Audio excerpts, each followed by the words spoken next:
اهلا وسهلا بحضراتكم في هذه الامسيه الكرويه الجديده معاكم في قهوه فايق. النهارده سهرناكم شويه، كان عندنا ماتش جامد جدا اتلتيكو مدريد وريال سوسيداد، انما جه ميعادنا مع الكلام الحلو بتاعنا، الشطه والفلفل والملح والحاجات الحلوه بتاعتنا وكلامنا في الكوره المصريه مع نجومنا، نجوم القهوه اللي كل الناس دلوقتي في مصر بتستناهم. الاهلاوي بيستناهم والزملكاوي بيستناهم. اكتر حاجه بتعجبني في القهوه ديت انه بس عشان حضراتكم تبقوا عارفين كلهم اصحاب واخوات بيختلفوا في نقاش محترم جدا جدا ودي، ونضحك في الفاصل ونرجع تاني نختلف تاني مع بعض على الهوا، ونرجع في الفاصل نختلف اكتر، وبعدين كلام الكوره يا جماعه حلو وممتع. ونفسي طول الوقت اشرح القصه دي للناس. هو مش حضرتك صاحبك واخوك زملكاوي اللي بيقعد معاك في القهوه زملكاوي وبتقعدوا تهزروا مع بعض وبتروحوا؟ ليه نفس الناس دي هي نفسها اللي بتقعد على السوشيال ميديا تتكلم في حاجات في الكوره مش بنفس الطريقه ولا بنفس الاسلوب اللي بيبقى فيه احترام ومحبه وتحفيل لطيف ولذيذ؟ يعني انا بشوفها كده يعني. فيلا نرحب بنجومنا النهارده وبعدين نخش في التفاصيل. الشابو بتاعنا دكتور الحلو. حبيبي يا كابتن. ازيك يا شابو؟ يا حبيبي، ازيك؟ اخبارك ايه؟ الحمد لله في نعمه. كله زي الفل؟ الحمد لله في نعمه. ابو الفوارس حبيبي يا هيما، انا جاي لهم بحنف القبه. هتضرب بس حنف القبه كان افتح شويه. دخلت قال لك حنف القبه جاي لنا، قلت له لا ما تقلقش. بص كان افتح شويه. بص واخد الوضعيه دي في كل حلقه. ازيك يا دكتور ثابت؟ الحمد لله. عامل ايه يا دكتوره؟ كله تمام. يا هادي انت يا محلي يا حلو. لا بس اللي متعتنا بصراحه بماتش ريال سوسيداد واتليكو، عجبني الكاميرا بتاعت الحكم دي. شفتها؟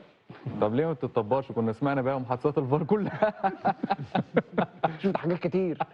لا انت شفت اصلا كمان اللقطه نفسها ممتعه، الجون وهو بيدخل انت شايفها من زاويه الحكم. لا ازيك يا جو؟ ازيك يا هيما؟ نار يا صاحبي. وانت كمان يا حبيبي. عمال الاسئله الحلو بتاعنا. والله العظيم. والله يعني على الهادي. ايوه. ازيك يا عم مارك؟ ازيك يا عالم؟ انت عامل ملحمه النهارده. الراجل لسه مسلم نص ساعه الثانيه اهو. لا ملحمه والله تاريخيه والله. والله من ملحمه ولا حاجه. لا ده انا جاي في حاجات عملتها زمان انا بحكيها لك. لا بال 18 الجميل. لا بال 18 ساعه عادي. بال 18 ساعه انا فاكر في مره ما اعرفش بقى تفتكروها ولا لا. طب ارحب بشادي وبعدين ماشي اتفضل. ازيك يا عم شادي؟ عامل ايه يا محترم؟ وحشنا والله. يا طيب الله يخليك. كله زي الفل؟ كله تمام. طيب والله. طيب شادي طيب. والله ايوه طيب وبيروح للنقطه يعني على طول. والله ومحبوب من الكل يعني. الله يخليك. ازيك يا عم حسن؟ مبارك يا عم حسن. نعم وفضل عم حسن من ساعه ما الزمالك ما راح الكونفدراليه نهائي الكونفدراليه خلاص.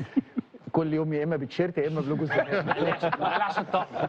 لا ده عشان الكابتن اسماعيل يوسف لازم، ده حاجه الصلاه على النبي. يعني امبارح كان الكابتن اسامه نبيه، النهارده الكابتن اسماعيل لا يوسف. خلي بالك كابتن اسماعيل روق علينا لك يا عم كلنا. حسن ترزق هناك. ممكن اسالك حاجه بقى؟ ممكن اسالك حاجه يا مصطفى؟ الاهلاويه اللي في القهوه ما بيسالوش فيك ليه؟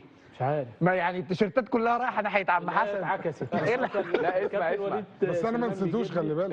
اسمع كابتن اسماعيل روق علينا كلنا. لا والله. كابتن اسماعيل بعت لي تيشيرت انا كنت طالبها بقالي 30 سنه. قال لي امبارح. ايوه بعت لي والله. وبعت لك؟ خلي بالك دي عمل لي ليها واحده وقال لي هبعتها لك. خلي بالك دي ليها قصه يعني. لا والله. والله قصه طويله جدا. طب انا بس في الغلبان جاب لي على فكره، جاب لي كابتن وليد سليمان جاب لك في مره؟ جاب لي مرتين. واكتجانه جاب لي مره لابن اختي بصراحه. طب ما يعني يا سيدي سيبك من اختك دلوقتي.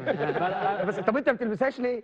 لا يعني مش مبسوط من الاهلي بصراحه عشان كده. عشان كده بقى. طب وده ايه العلاقه؟ عشان انت بتحب الاهلي يبقى تلبس شيرت الاهلي. لا لما لا على الحلوه والمره ما تقول له حاجه يا عم فارس. كده بقى. انت تلاحظ يا كابتن لما الاهلي بياخد بطوله او باجي ببقى لابس التيشيرت. بس انا مش عاجبني الاداء عشان بس ده مش صح. انت كده بتخبط. لا الكلام ده بس ده مش صح. ليه بقى؟ ليه؟ هتاف الاهلي بيقول ايه يا عم فارس؟ الحلوه والمره.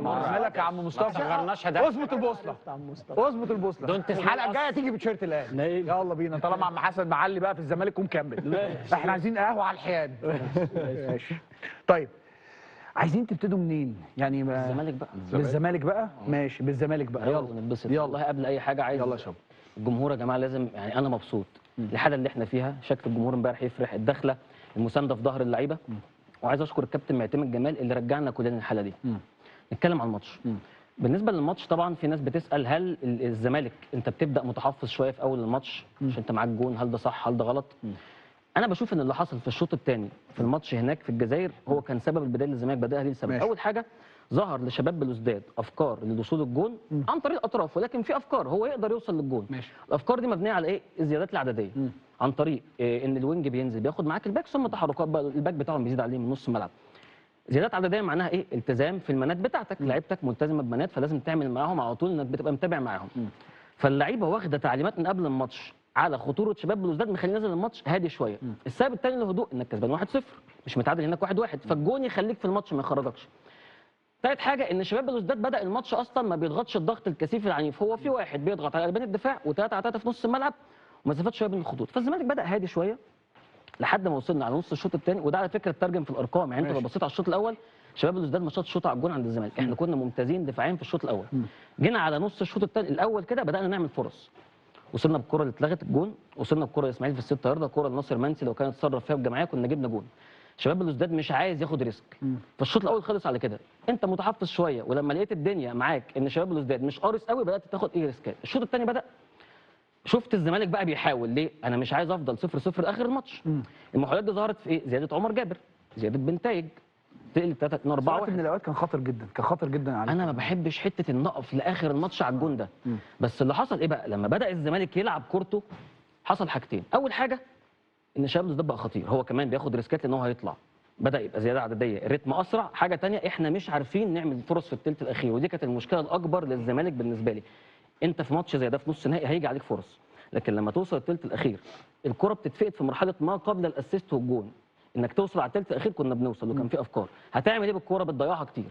فاصبح انت بتاخد ريسكات وانت مش عارف تجيب جون، فالموضوع بقى خطير عليك جدا. شباب بالذات في الشوط الثاني بقى لا، بدا في اول الشوط بتتكلم من الدقيقه 45 55 حاجه و60 اول الشوط 4 فرص خطيره، وبدا بيدي حريه لخاسف لمزيان لبن عياده نص الملعب. طيب خليني اقفز معاك لفكره فجينا للاخر بقى كابتن معتمد بدا يدافع شويه. طيب خليني اقفز معاك لفكره انه الزمالك استطاع ان هو يحقق هدفه الحمد لله باي طريقه باي شكل. تصليح العيوب والمشاكل ده شيء قائم جدا في كره القدم، ولكن انا بسالك نص على فكره التاهل، بتشوفها ازاي من وجهه نظرك التاهل النهائي؟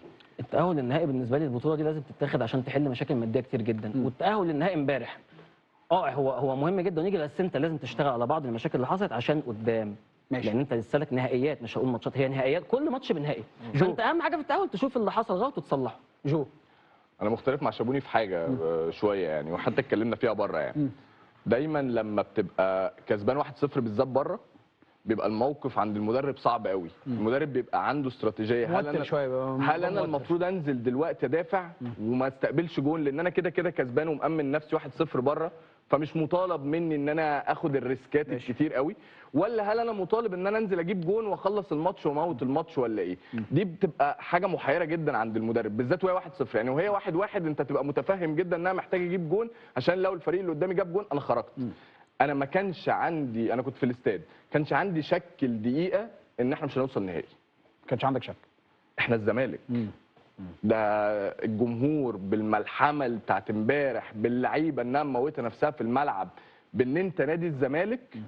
انا ما كانش حتى لسه كنت بتكلم معاهم بره لغايه طول ال 90 دقيقه عارف ان احنا حتى لو استقبلنا هدف انا قادر ان اجيب هدف. بس هو كابتن معتمد مشى الماتش كده، مشى الماتش فكره ايه؟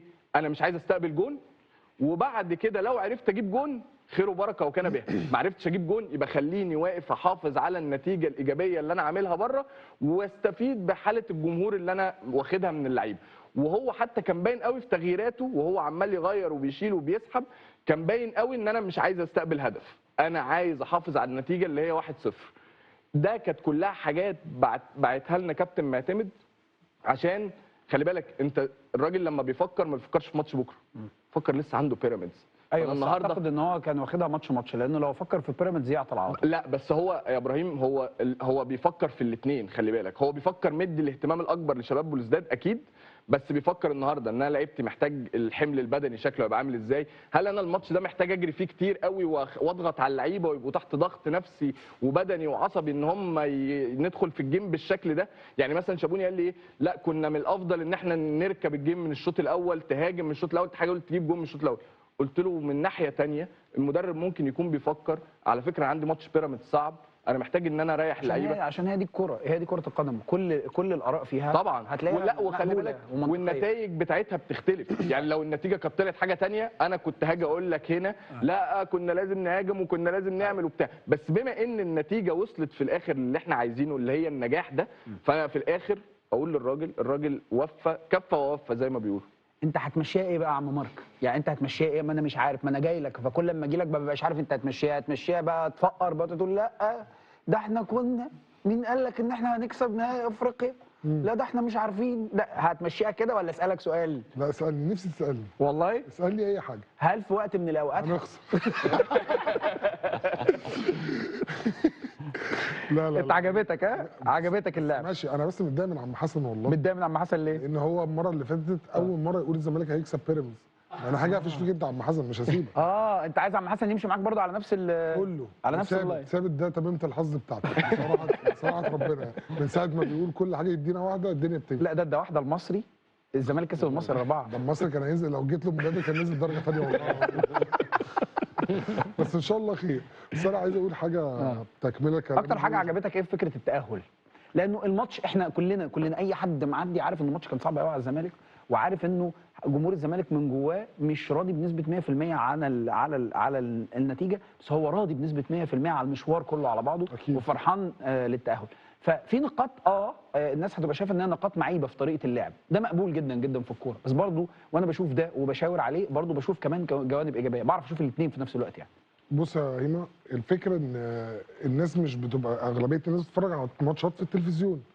لما تكون في الاستاد بتشوف اللعيبه بتتحرك ازاي. انت كمان كنت في الاستاد؟ انا بروح الماتشات كلها والله كله. اي حاجه. وانت يا جو؟ كله احنا قاعدين هناك. بس الماتش اللي فات كان فيه ناس كتير. لا غير الجمهور كمان اللي كان مقفل. لما الناس كانت واقفه فوق السماعات والله. والله العظيم بجد. احنا قعدنا على السلم، احنا الاثنين قعدنا على السلم يعني. بس عظمه دي قاعده حلوه. تخيل. بس انا اقول لك حاجه، اللعيبه في الملعب بتشد في رجليها اخر تلت ساعه. يعني عندك فتوح وعبد الله اكتر اتنين انا شفتهم بعينيا، وعدي بيعمل مجهود كبير قوي يا ابراهيم دفاعيا كمان.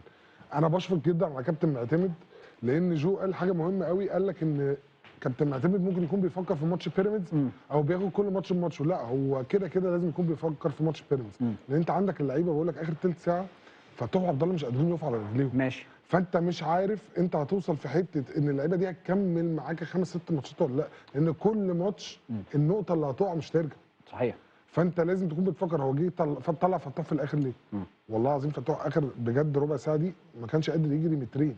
خلاص كان جاب بنزين، وده تلاعب من الماتشات، وخصوصا ان فتوح قبل ال 10 12 ماتش اللي فاتوا كان بعيد. كان قاعد. لا مش بعيد، هو مش بيلعبش. ما بيلعبش. فانت فجاه جيت ضغطت في 11 12 ماتش. فانت انا بصراحه بشفق على كابتن معتمد قوي، وشايف ان هو راجل بطل والله بطل طبعا. ان هو يوصل بالفرقه ويخلي اللعيبه، وخلي بالك انت برضه ما عندكش اختيارات كتير. انت محكوم بفرقه يعني ما فيهاش غير وينج واحد، يعني ما فيهاش غير وينج يعني. واحد في شمال ويمين. يعني انت عندك وينج واحد في نادي الزمالك كله في 35 لعيب عندك وينج واحد، ما عندكش لعيب 6. وبزيرة لما نزل برضه مصاب فمش احسن حاجه يعني. مش سليم 100%. فانت عمال ترقع في كل حته. بصراحه بطل الموسم كله جمهور الزمالك رقم 1، كابتن معتمد رقم 2، ومش عايزين ننسى الجهاز الفني بتاعه كله، كابتن ابراهيم صلاح. مبسوط منكم قوي بصراحه، مبسوط منكم قوي انتوا الثلاثه ان انتوا واخدين بالكم من الكابتن معتمد جماهير. طبعا. انا شايف ان هو مش واخد حقه يا ابراهيم خالص. بحس ان الناس مش مشاور عليه. بس الجمهور امبارح عمل لقطه لطيفه جدا وهو نازل في بدايه الماتش، هتفوا له جامد جدا. عظيم. يعني الجمهور حاسس بيه. ممكن بس اقول حاجه اخيره؟ قول.